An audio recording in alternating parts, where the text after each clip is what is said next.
दैनिक जागरण का संपादकीय डिक्टेशन। गति 80 शब्द प्रति मिनट। स्टार्ट। जैसी आशंका थी वैसा ही हुआ। संसद के बजट सत्र का दूसरा चरण बिना किसी विशेष कामकाज के समाप्त हो गया।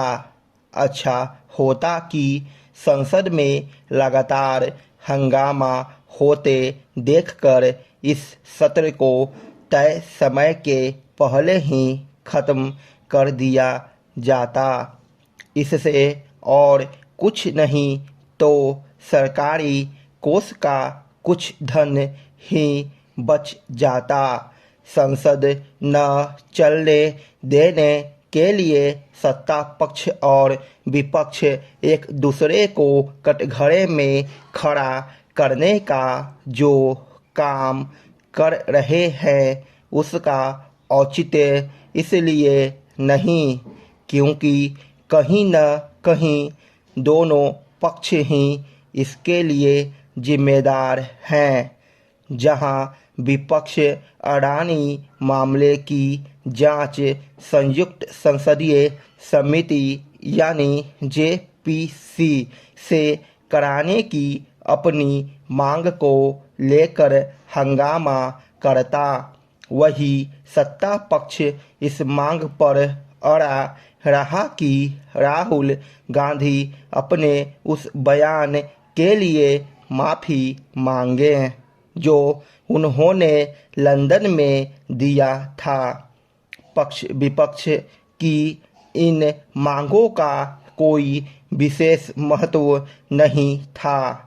अडानी मामले में जेपीसी जांच का औचित्य इसलिए खत्म हो गया था क्योंकि सुप्रीम कोर्ट ने एक 6 सदस्यीय समिति गठित कर दी थी। उल्लेखनीय यह है कि इस समिति के गठन में सरकार की कोई भागीदारी नहीं। सुप्रीम कोर्ट ने समिति के सदस्यों का चयन स्वयं किया था। इसके बाद भी विपक्ष संतुष्ट नहीं हुआ क्योंकि उसे होना ही नहीं था और संसद में हंगामा करने के लिए एक बहाना चाहिए था। आश्चर्य की बात यह रही कि इस बार सत्ता पक्ष ने भी संसद में हंगामा किया और इसके लिए यह जिद पकड़ी कि राहुल गांधी को लंदन में दिए गए अपने बयानों के लिए माफ़ी मांगनी होगी।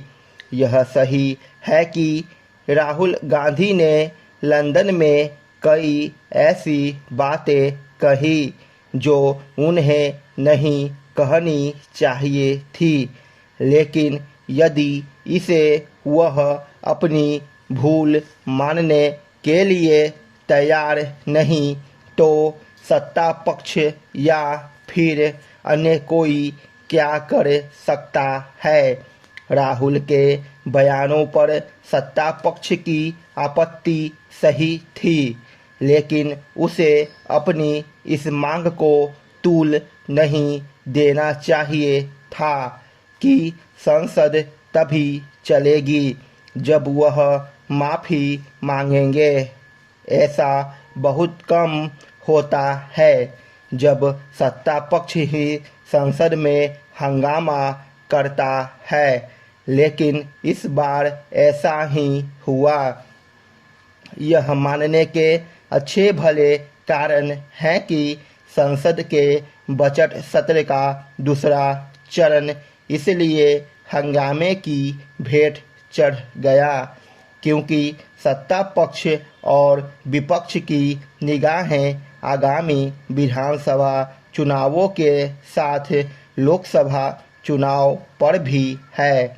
निसंदेह राजनीतिक दल चुनावों की अनदेखी नहीं कर सकते, लेकिन आखिर इसका क्या मतलब कि चुनावों के चक्कर में संसदीय कार्यवाही की बलि ले ली जाए।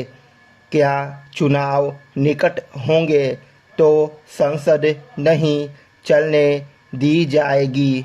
चुनावी माहौल बनाने के लिए संसद न चलने देना राजनीतिक स्वार्थ के लिए उसकी महत्ता को कम करना है। यदि राजनीतिक दल यह सोच रहे हैं कि उन्हें हंगामे से जनता प्रभावित हुई होगी तो यह सच नहीं, क्योंकि जनता तो प्रभावित होती है। संसद में होने वाली